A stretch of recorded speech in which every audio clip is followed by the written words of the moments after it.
Assalamu alaikum. Welcome to YM Unscripted, podcast series dedicated to talking about issues with the youth for the youth. So today I have myself, Abdurrahman, and we have three other people with me, Sanya. Assalamualaikum. And Wahaj. Assalamualaikum. And Hafsa. Assalamualaikum. Alright, so today's topic is going to be about respecting yourself. This topic is very, very important topic. It's not really talked about that much. But it's something that we all go through. You know, aside from all the external problems that we face living here in America as youth, we also deal with a lot of things internally. Sometimes nobody knows about it. Sometimes, maybe one or two good friends know about it, and that's it. And we don't really get to discuss it that much, and no one really wants to touch on it because it's sort of a touchy topic. So that's precisely the reason we're going to talk about it. So let's start off with the first thing is to kind of respect yourself. You first have to know who you are, and that's weird, right? It's kind of strange because who doesn't know you better than you? Maybe your mom knows you a little bit better because she'll tell you to wear a sweater outside, and you're like, nope, I don't need to wear a sweater outside. It's perfectly fine. It's like 73 in California. And then, middle through the day, you're freezing and it's like about to rain. And you're like, man, should listen to my mom. Anyway, so let's talk about knowing yourself. So what do I mean when I say knowing yourself? Anybody want to expand on that? I think knowing yourself means engaging in self-reflection. That's something that a lot of us don't really do. Like we kind of just take for granted that, because obviously you are yourself, you know yourself. But sometimes the harsh reality is that other people know us better than we know ourselves because we don't take the time to sit down and think about the things we do, the things we say, the consequences of those actions, and how it affects, ourselves and our relationships. And going off of self-reflection, it's also understanding what your strengths are and what your weaknesses are, because you're the best person to tell you what those things are. Sometimes people will point those out to you, but you might not really feel like you lack in a place or are really strong in a place. But when you really look at it, you're like, okay, yes, I'm really good at this. I'm really bad at this. So it's also being very real with yourself and being honest with yourself and not sugarcoating anything about yourself, not thinking you're better or less than what you really are. Yeah. Going back to household thing, my bad. It's a lot about I take a lot of it for like your clothes. Say like a lot of the clothes that people might wear. Is it because you like it, or are you trying to do it to impress other people? So, are you comfortable in those clothes? Is it something that you would wear, or is it just because it's popular? Is it just because society is telling you to wear something, or is it because you like it yourself? And there's nothing wrong with looking good and stuff like that. That's fine. But is it for you, or is it always so people can say, "Dang, bro, you look good," and giving you props and stuff like that? So that's one thing. Yeah, it's kind of like checking your ego, right? You have to that's where you have to start. Kind of like an analysis of yourself, as Hafsa was saying, that, figuring out what you're good at and what you're weak at. Like, okay, I'm really good at talking, but I'm not really good at listening. So maybe I should work on that type of thing. And when you figure out where you're at and what you're good at, that's when you can evaluate yourself and make yourself better. Because in Islam, we're always taught to become better, not just as Muslims, but as people in general, not only in our Islamic deeds, but in our deeds as a whole, so that we can better society. So that's the first step, what's your faults? And it goes to you can't sugarcoat what you think of yourself. Some people say, oh my God, I'm great at everything. And then I hear parents, they're like, my child is perfect. They don't have any faults. And if you give that, it's kind of like the parents' fault, because the parents, obviously they're telling that to other people. I guarantee you they're telling that to the kid as well. So the kid is like, man, I'm perfect. I don't got any problems. This person, I don't know, has anyone ever met someone like this? They're super full of themselves? In front of the parents and stuff like that? Or just in front of the parents or one thing? Just in general, this person feels like they're the perfect being. Donald Trump? Yeah, that's true. I agree with that one. But yeah, I guarantee you, Donald Trump, his dad was probably like, "Yo, you're good. You're better than everybody else. Don't let anyone else tell you nothing, And so he kind of had that. Sorry, say that again. Absolutely, man. A loan of $1 million. Yeah. So that is a very destructive attitude to saying that you have no faults, because we, as like every single person, has faults. And it goes back to the beginning, like the first man to have ever existed, Adam alayhi salam.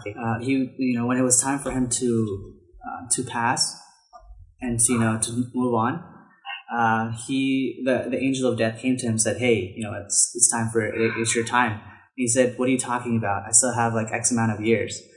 But he had forgotten that he had given those years to, I believe it was Dawud alayhi salam. Because when he saw all of his lineage, he Dawud alayhi salam really stood out to him. So he said, "I'm going to give him this many of my years." But when it came his time for him to pass away, he had forgotten that. And because of that, there's, Allah subhanahu wa ta'ala said that since Adam forgot, his children would forget. So that's like a fault. So, if anything else, you're at least a forgetful person, right? And how insan, the root word of verb, doesn't it get come like this, forgetful? Yeah, it comes from a root word that means forgetful. Yeah, so humans, you're gonna be forgetful or not. Imperfections are there no matter what you say. Exactly. Let's move on. And, we kind of talked about knowing yourself as a person, but one thing that for sure we struggle with is, knowing ourselves as Muslims in America. That's like the number one thing, because at school you're one way, at the masjid you're another way, and at your parents' house, at your house you're another way. So it's, the identity crisis is one of the toughest things, and it's something that a lot of people talk about, and a lot of lectures, conferences that you would go to, they'd be like, "Oh, the identity crisis of young Muslims." It manifests itself in so many different ways too, right? Even something as basic as our names, no one can pronounce our names correctly, right? Mm-hmm. The eternal Starbucks dilemma. You tell them your name and they totally butcher it, and anyway, and then for girls, the decision of whether or not to wear a hijab. For guys, the decision for whether or not to keep a beard, even though that's is that a fashionable thing? A hip. It low-key is. The beard is it. That's the dopest thing ever. That's true. But for girls lately, long loose clothes are in, and let me tell you, as a Muslim girl, it's the best thing in the world. And, other things not being able to eat at the same restaurants as your friends, and, having to take prayer breaks in the middle of class, or when you're hanging out with your friends, all of, it manifests itself in so many of the little things in life. And, sometimes it accumulates to the point that it really does, for a lot of us become a crisis where sometimes it would just be more convenient to not identify as a Muslim, because you wouldn't have to be so different in so many tiny little individual facets of life. Yeah, I know that the whole Zabiha non-Zabiha debate is pretty big, and if you're non-Z, that's totally fine. But I know a bunch of guys that when they first came here, if they're immigrants and they first came here, they'll go Zabiha. The parents want them to be Zabiha only, and then as time goes on, they without telling their parents or anything, they're eating non-Z, and it always boils down to the fact that they feel uncomfortable around their friends. Not being able to eat the same food or whatever. I've never heard non-Z before. Really? Yeah. Oh, for real? Non-Z. Oh my god. Yo, in California and I think Chicago as well. That's yeah, that's all you guys say. It's Z or non-Z. Z or non-Z. Yeah. That's a good one. No, I was saying that one of the biggest solutions to these kinds of problems is surrounding ourselves with other Muslims and having good company, which is exactly what YM provides, right? When we go to our NeighborNet, and a NeighborNet is what we call a chapter of YM. When we go to NeighborNet, once a week or bi-weekly, we're basically we're hanging out with other Muslim kids who are just like ourselves. And it's a place where we can be ourselves as young American Muslims.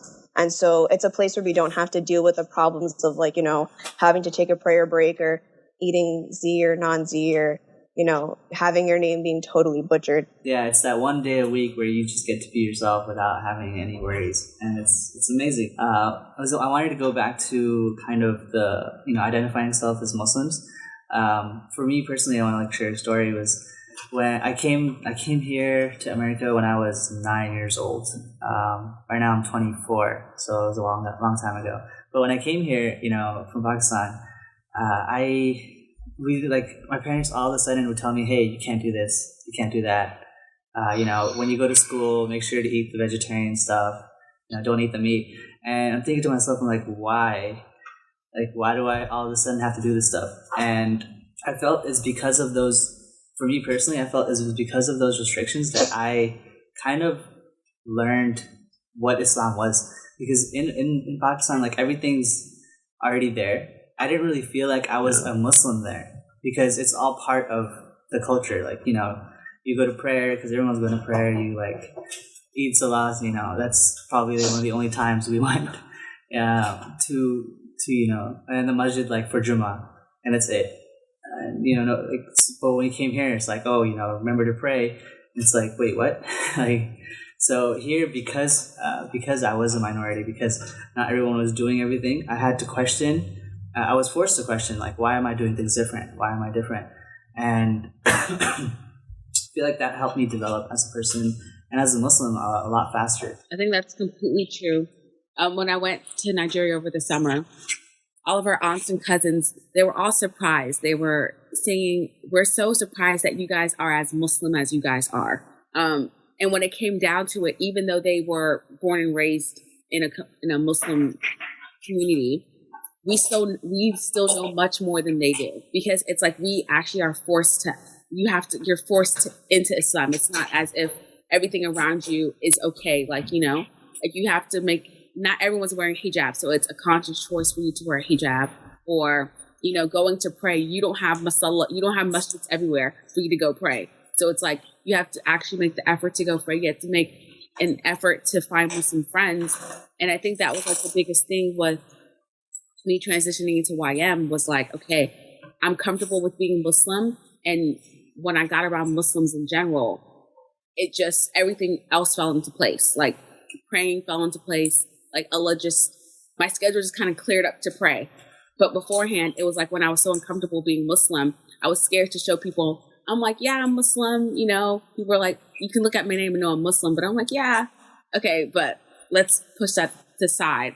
Muslim is not the first thing that I am, but now I'm like, I'm Muslim before anything else. So it's like really amazing. Sometimes I'm like, grateful for growing up in America, because I feel like if I grew back home, I wouldn't be where I am now. I want to go back to what she said, but like when you go back to like our home countries, like it feels different because you actually appreciate like the deen more, because you haven't really struggled that much, but you struggle a little bit by praying and having a Muslim name and stuff like that, then you appreciate it a little bit more. And going back to like what YM brings, because with YM you're rolling around with like squads of Muslims, like so when it comes time for like you to pray in school or like any Islamic task, when like you got like that brother there by your side, or that like for the sisters, when they got the sisters there by their side, like they know there's another person and that support system, it makes it much easier than just being like, yo man, I'm the only Muslim in my school, I'm the only Muslim at work.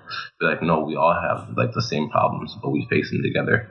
And knowing the other person is facing the same problem as you and you're working through it makes it much easier as we move on. Yeah, like I remember in California, we had this thing where whenever we had YM, we would try and go and pray in public.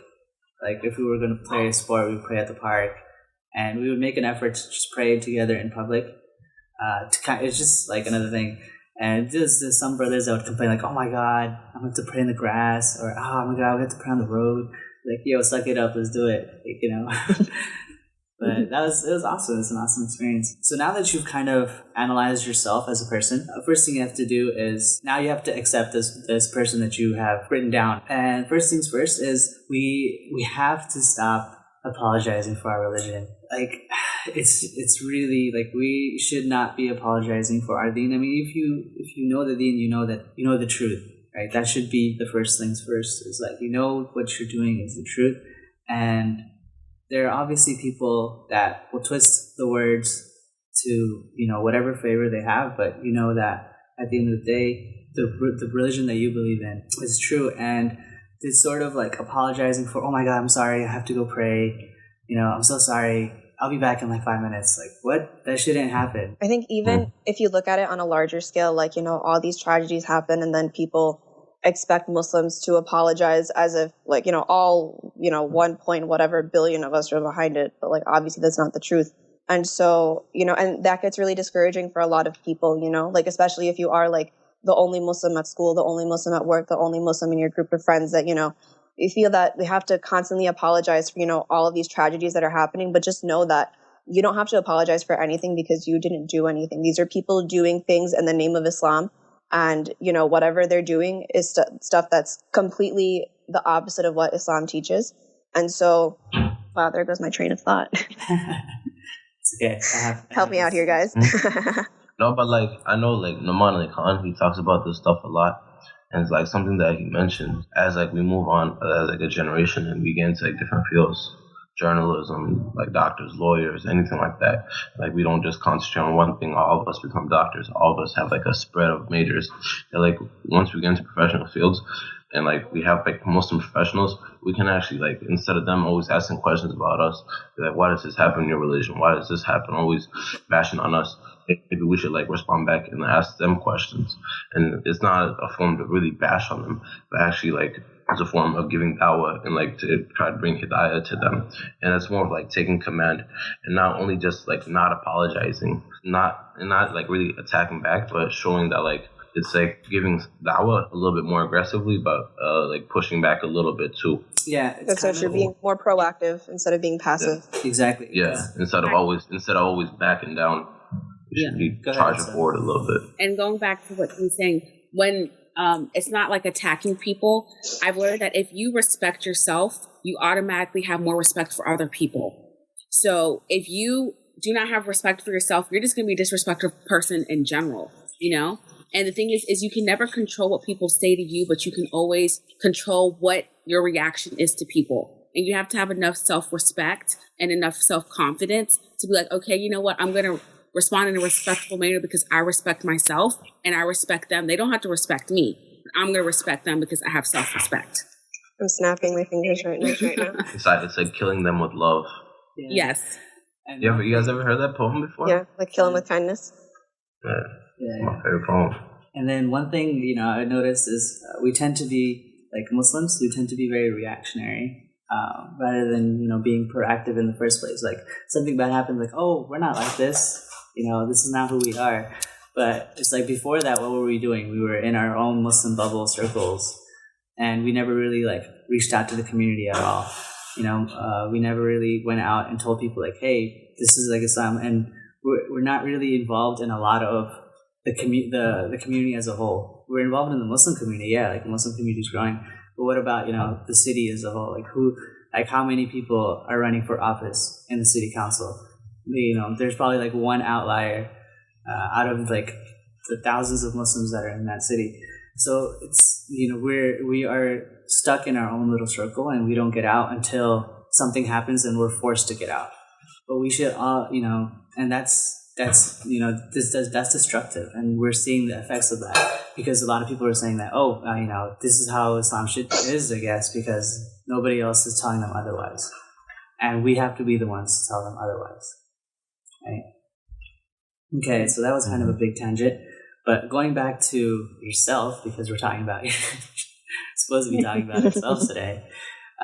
So once you've kind of accepted your faults, once you've kind of jotted down what you're good at, the next step is getting advice, because you yourself as a person, unless you're like super, super good at controlling yourself, which most people aren't, you have to reach out and get advice from other people. And the first thing with getting advice is you have to realize not to get offended when people give you advice, because people give advice in multiple ways. Uncle's way of giving advice is to tear you apart as a person, right? Like completely destroy you. That's just the way they were grown up. Give advice, and you have to kind of extract the good from what they give, because most of the time it's bad. Well, not bad advice, it's just the way they present it is horrible. A good example I'll give about myself is one time, I went to the masjid to pray Asr, and Asr had already passed.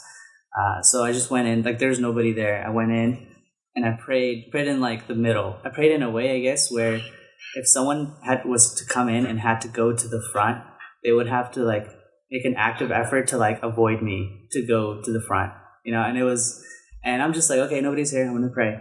And so as soon as I start praying, an uncle walks in, and he looks at and he sees me. I'm like, I'm praying, I don't notice this. And so he like makes like a maze around trying to get to the front. He needed something, and then he goes out.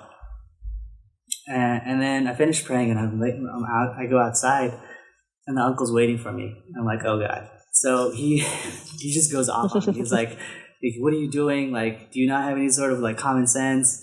Like, you pray like in the middle, like, you know, obstructing anybody. Like, I was trying to get something and I had to go like around you. Don't you know, like, you're supposed to pray in like the back corner or something, where if people come in. And I'm just like, okay, yeah, sure. And then I walked out.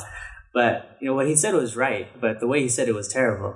You know, if that was, let's say if that was like a new Muslim that just converted and the uncle just like completely destroyed him, like, does that person ever want to come back to the masjid? Probably not, you know. But taking advice from any means is very important, and not getting offended. There's no point in you getting offended by other people. Like, it's not gonna make you feel better. And I mean, there's ways to like tell people like, hey, you know, I don't like the way you said it, but I don't know. Does anybody else like has anyone else like if someone is given, you know, advice in an aggressive way, even if it's not in an aggressive way, if you're offended by that advice, then it probably means that you need to take that advice. Yeah. I've always gone by that rule. If someone gives you advice and you get offended by it, that means that whatever they're saying is true. Because if it's not true, you wouldn't be getting offended by it. You might not realize that you need that advice. You know, sometimes that means you haven't really been truthful with yourself, and you have not actually sat down and recognized your faults and all that type of things. Because if someone comes to you, like I had a friend who came to, and she told me something, and afterwards I wasn't upset with her. I was just taking in what she was saying, and she was like, she came and she apologized. She's like, I'm sorry if I upset you. And I'm like, no, you didn't upset me, because to be honest with you, I already knew that I needed that advice, and I already knew that I needed to work on that. So I appreciate you coming out and telling me, and you don't need to apologize for telling me, because it's true. And, you know, she's like, yeah, I just wanted to, you know, and I'm like, it's fine. You don't have to apologize, because when I really sat down, I'm like, yeah, I need to work on that, and I need to work on it a lot. And that's a part of being mature, is being able to take advice. Give advice in a good way, and then take it, even if it's, you know, given in a nasty way or that type of thing. Because some people just don't know how to give advice in a correct way. I think building off of that, related to how your friend gave you advice, for me personally, when I think about my relationships, I think the best friendships or relationships are the ones where I know that I can give someone advice like pretty bluntly if necessary, and that person won't take it offensively. And if, you know, one of my friends can just, you know, straight up be like, hey, you're doing this wrong, or, you know, whatever you're doing is not correct. And then I'm just like, whoa, you know, like if my friend knows that she can tell me something like straight up and I won't get offended by it, then like I know that, you know, those are the friends who are really looking out for me. Like, because they're past the whole, oh, you know, it'll hurt her feelings, you know, all that kind of stuff. Because, you know, at that point, all she wants or all I want for that friend is, you know, the very best for them. I think if you're a guy, the harshest advice you're ever going to get in your life is from your dad. Because, like, definitely, like, you can come home with, like, a 97 and, like, he'll those go three, off on you. There's the other 3 points. Those other 3 points, man. And, like, that's, like, a harsh advice. Like, it might be, like, the one that takes you the farthest, but, like, it'll definitely always be, like, the harshest you'll ever get. It helps out the most, but it's tough to get. It's tough love. Yeah, like, 'cause I had a teacher, one of the greatest teachers I ever had. So, like, when we started out, he was like, yeah, you know, we're going to do this. It's nice. You know, you guys are doing good. And then when we started, like, getting deeper into it, he would completely just, like, destroy us. Like, you guys suck. You're horrible. Like, you suck at this. You suck at that. What are you doing with your life? And we're just like, oh, my God.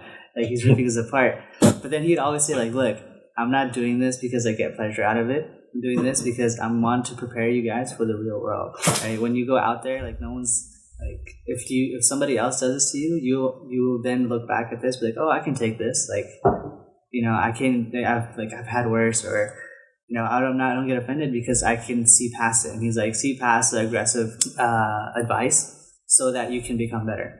And that, and it works. Like now, like you can tell me the worst things possible, and I'll just be like, "Oh, cool, thanks, man. Like I really appreciate that." When I became, I was MSA president for my college, I had this thing with my board where before we ended the meeting, we had trash talk the president. So literally every person, like you had to come up with something. You couldn't basically not say anything. So you had to come up with something bad that I was doing and comment on it. And it was great. Like people got out a lot of things that they like, they're holding in. I was like, you can't. I'm not going past you until you tell me something that I did wrong. People would like bottle up their emotions and just let it out. Yeah. Because I noticed that a lot. Like a lot of people, they're either, especially with people that are in leadership positions, they're oftentimes too afraid to tell that person, hey, you're doing something wrong. Mainly because they feel that person is unapproachable or they're going to like bash on them. So I made it very clear. I was like, look, I'm not going to say anything. Just like whatever you got, like throw it on me, And at the, near the end, like a lot of people are like, dude, that was like one of the best things that you ever did. I still get comments on that, like to this day, like, dude, no one's doing what you're doing. Like what you did was good. And I was like, I don't really do much, but okay, thanks. All right. Do we want to talk about social media? I feel like we're going to have a whole podcast on that. We can touch on it really quick because it is pretty important, I think. I guess, yeah. Yeah. With social media, I think people don't understand that even if you post it online, Allah's still going to see it. It's just, I feel like people think that it just goes over, and I'm like, that's going to be in your book of deeds. But like Snapchat. Even when the Snapchat deletes, exactly. But Snapchat deletes it though. Right? Hey man, people still take screenshots, man. Exactly. That's true. I think with Snapchat, there's a lot of things that go on Snapchat that should not be going on. And I think sometimes, I'm going to speak on the girls, that sometimes like girls lose their haya when on social media. And oh please, you think girls lose their hair? Oh my god. The boys probably too, but it's just, I think people have to be conscious that everything still is, even it might disappear, right? It really doesn't disappear, but you think it disappears. It's still going to come back to you. And Omar Soliman actually said one thing. He goes, when you look back at Facebook, like a long time ago, you might be very embarrassed with the things that you're saying, in your high school days and your middle school days. He goes, it might be there, but there's a delete button. Of course, like Allah's going to always see it. But if you can go back and be like, you know what, I'm changed from this person, or I'm no longer this person. And you can see the evolution that has happened, but still know that social media is not, you don't get a pass on social media. That's, have respect for yourself, like as in person on this, like on platforms too, because what's on the internet stays on the internet forever. Oh yeah. Just saying. I haven't deleted anything regarding my social media. Like I go back sometimes and look at my old stuff. I'm like, man, I was retarded. Oh yeah, man. That stuff happens, dude. I think it happens to everybody. So most people go back and just delete everything. So they don't know how they were. Yeah. I know people, like every time they update their profile picture, they delete like the oldest one so that like really interesting. It's like a very calculated process. Huh. Who has time for that, man? It takes so much time. You gotta upload one, delete the other. Like another cover photo, delete the other cover photo. Yeah, that takes time, man. But like I think that's a really good point, that it takes a lot of time, and it shows like how much time people put into presenting themselves as someone online, and they're really just portraying a part of themselves that they want others to see online. Like that's not their true self. Mm-hmm. And so that's something that we have to keep in mind when we see people on social media. Like when we see people like going on vacation and having like the time of their lives, like that's only one snapshot of, a moment in their life. And, that person doesn't necessarily have a perfect life. And, we see these pictures and stuff and we end up feeling sorry about ourselves. Like we wish that our lives were as great and as glamorous. But the truth is that no one's life is that great or glamorous. Some people just, are very calculated in how they want others to see themselves. Yeah, definitely. And so we have to remember that that's not the truth. You can't believe everything you see on the screen. Yeah. Yeah. And one really important thing is that we need to realize is that we don't need acceptance on social media. Like I know there's people that like go crazy for likes and like on Instagram, on Facebook, like retweets, and like how many people I know people that actively look at how many people looked at their story on Snapchat. And it's there's an app There's an app that lets you know how many Instagram followers and ghost followers and average likes you get per week. Wow. And it's crazy. Yeah, they like people. It happens, right? They tweet it. They tweet it out for you, like I got 6 followers and stuff like that. Yeah. And like, I don't know if y'all have seen it. Yeah, we need to realize we don't need that stuff. Like, you don't need other people telling you, "Hey," to tell you what you're doing is okay. There's some people that, you know, if they don't post on social media, they feel like they didn't do it. That's such a destructive attitude to have. Like, you don't need other people telling you so that you can feel accepted. If you're not feeling accepted by your own type, like by the friends that you have, like real friends, you need the better group of friends. First of all, you need definitely. First of all, if your friends are not giving you enough, what's the word I'm looking for? Like attention, attention, I guess. Like just acceptance. Like you don't feel like comfortable, accepted, like within your group of friends, that you now have to like Snapchat this. You have to Facebook this so that other people can see. You need better friends. Yeah. I have this rule whenever I hang out with like a bunch of my guys. We put our phones in the middle, wherever, like if we're going to lunch or whatever, we put our phones in the middle. And whoever picks up their phone first has to pay. That's the best. That's the greatest thing ever. One of my roommates one time, like, he accidentally picked it up. But, you know, this is like his first time doing it. And all of us knew that he was gonna like fall, because this guy's always on his phone, like every single time. And we told him, all right, phone's in the middle. Literally 2 minutes later, he picks up his phone. We're like, well, guess you're picking up the tab. And he's like, no, man, I'm sorry, I wouldn't do it again. Like, it was like subconscious, and I was like, there's no second chances. You're picking up the Dude, where you get these ideas from, man? You got some crazy ideas. Phones, bash on the president. I have a lot of time on my hands. No. At my neighbor net, whenever we have meetings, we have like a no phone policy. So everyone has to put their phones in the middle. And every time someone checks their phone, they have to do like 20 jumping jacks or like 20 push-ups. And it's just funny because no one can really do like a full push-up. And so, like, let alone 20. So it's funny. That's interesting. We should try that out. So yeah, like, I mean, we're going to have a whole podcast on social media, so we don't really need to go too much into it. But yeah, definitely know that you don't need to feel accepted on social media. Most likely those people just don't even care about you anyways. And just, yeah, try to have real, like, life moments instead. All right, so now that, you know, we kind of went over how we are as a person and accepting our faults and being able to take advice from other people to kind of better ourselves. Now we have to look at, okay, how do we present ourselves to the outside world? The outward projection, like the projection of you, should always be, a lot of times, like, it feels fake. And people can see that. If it's fake, like, people see that it's fake. But if you're a genuinely, like, happy person, for example, I'll give like a neighboring example. One of the things that one of my teachers told us was like one of the best advice ever. He said that, look, when you're a leader and you go up to someone to like, hey, you know, we're doing this every weekend.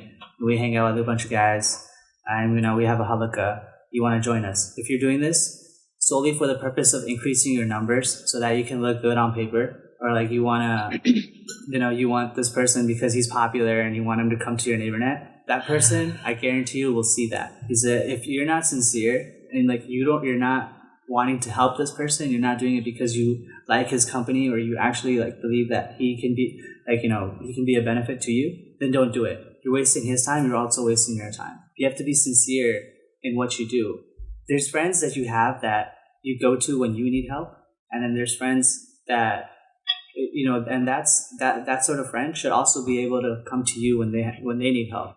If you have a friend that you only go to when like you need help, but when he needs help or he or she needs help, and you're just like, you know what, I'm like not feeling it, I'm busy, then you're not a real friend to that person. You're basically just using them. But you going back to the friend thing, right? So like, one thing that like Imam Suhaib Webb mentions is that like he says like as he's like developed fame in like the Muslim community, like he'll always have like random people that will say stuff to him on like the internet and stuff like that. But he says like these people, I don't even know them. It's like what they says to me doesn't really affect me.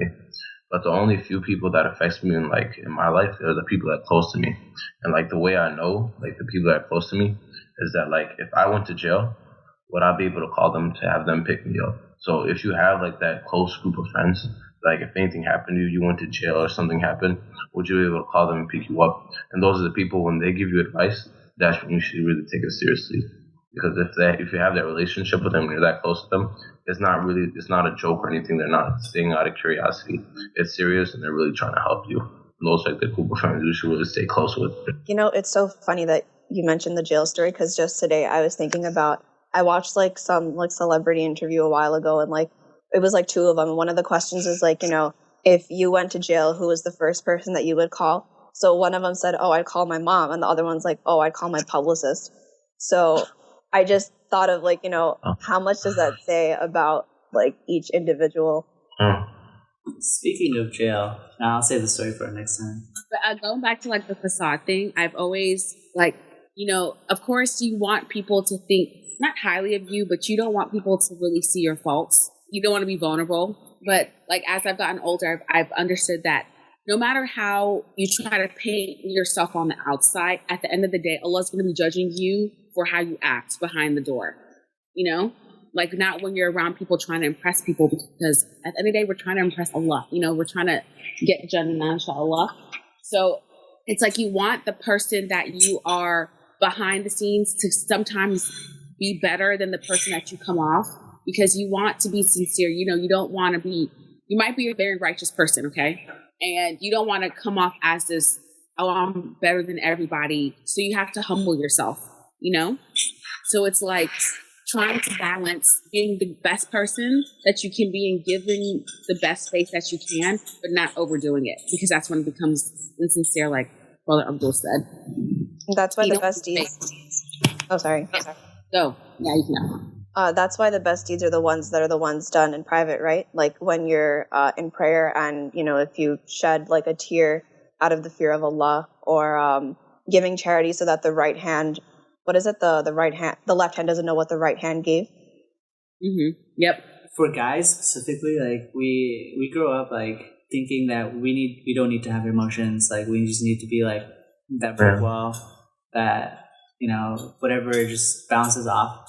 We don't really feel anything. You know, we're that tough guy type of thing, and that's the attitude that, you know, we grow up with. I don't know, maybe it's changing now, but because, you know, a lot of these younger kids are like super sensitive. But anyways. Yeah. That's not healthy. To be honest, that's really not healthy. I mean, the Prophet ﷺ, you know, one of the greatest human beings to have ever lived, was someone that cried publicly, you know, in front of his companion, and he was okay with that. You know, and people saw that not as a form of weakness, but as a form of like he was human. You know, that he's able to cry with us. He's able to, like, you know, have joy with us. So accepting the fact that you're not going to be happy all the time, that you're going to go through some tough patches. You know, it's not going to be great every single day of your life, but that's what makes like those good moments even better. Rain falls and then you have a really sunny day. Like you appreciate the sun. If you had like overcast for a week, you're like, oh my God, the sun's there. But the sun's there all the time. And like in California, you're just like, yeah, just another sunny day. You know, it's whatever. Like for us, it's actually, you lucky, man. For us, it's actually like, oh my God, it's actually raining. Sick. Like, you appreciate a lot more when you go through something rough, and it makes you stronger as a person. Anything else? Anyone else have anything they want to talk about, like, in regards to respecting yourself? I think going back to like the nasiha thing, that's like there's like this one therapist that's in our community, Brother Fahad. He talks about like how like a lot of it, like talking to one another, like having that one-on-one conversation and getting advice, is that like something is therapy. So like a lot of like you'll see like a lot of non-Muslims that like go to like a therapist and you'll ask them like, do you have like a psychological problem and stuff like that? They're like, no, I just talk to somebody like once a week. And like I guess like that's their advice. So like everybody should have like some type of like a mentor or somebody that like you could talk to. It doesn't matter, like it could be like a family member, imam, or whatever, a really close guy, really close friend, but have somebody that like you could always go up and talk to, and like that you can share them your faults, you can be comfortable with it, and he'll always give you that advice like comfortably, and not be like that really strict counselor that comes harsh on you. But like their advice really affects you, and it makes you a better person. I was trying to think of a way to segue into what I wanted to say, but I can't, so I'm just going to get into it. A big part of self-respect that we may have kind of touched upon, and when we were talking about self-perception, self-acceptance, is not being a doormat. So a lot of times people think that, you know, if you say no to someone, then, you know, you're a terrible person. Like if you can't make time for someone or, you know, whatever, then, you know, you're not a good friend or you're not a good family member. But, you know, you can only give so much of yourself or so much energy and time before you start to run out. And if you don't give time for yourself to re-energize, recharge, then if you're not even thinking about yourself, there won't be anything left to give to others. But, you know, there's like, you know, when you're in an airplane, you know, when they're like explaining all the like precautions and things to do in case of an emergency, you know, if you're sitting next to a child or next to someone and, you know, you need like the oxygen mask come down, you have to put an oxygen mask on yourself before you can put one on the person next to you, right? Because you have to make sure that you're in a position where you're able to help others before you can, you have to be in a position where you help yourself before you can help other people. So like, you know, don't think that if you say no or, you know, you can't do something for someone else that you're a bad person. Yeah, like, and that's part of self-respect. Giving the MSA like knowing example. Yeah, like MSA is a good example for this, I think, because a lot of people come in and they get super like, you know, energized and like, yeah, I'm gonna do a lot of stuff. So they start doing like crazy amount of work for the MSA, and then, you know, when they graduate, like you never hear them, like they completely disappeared. And it's because, like, you know, they burnt out and they just spent all that time and energy, and then it was, I don't want to say wasted, but they couldn't keep it up. And because they couldn't keep it up, they felt like, oh, you know, I'm just gonna drop it now. Being active steadily, not just being crazy active, you know, one time Right. and then just dropping like a roller coaster. And that means that, yeah, you're gonna say no to a lot of things, but over time, like if you keep that steady activeness, it's better. It's better for you, and you get obviously more good deeds that way as well. And I was just reading something today that was saying to respect yourself means to love yourself. And that means when you love someone, you take care of them. So that means taking care. So like Allah has given us this body, so we have to love it so we can take care of it. So what you do for your loved ones, you have to do for yourself. Right. You know? Right. But all right, anything else, or should we close it off? So yeah, thanks, thank everybody for, you know, listening to us ramble about respecting yourself, you know, and hope you guys learned something. I know I did, about respecting myself and how I can become better. And we'll see you guys in 2 weeks, inshallah. Assalamu alaikum.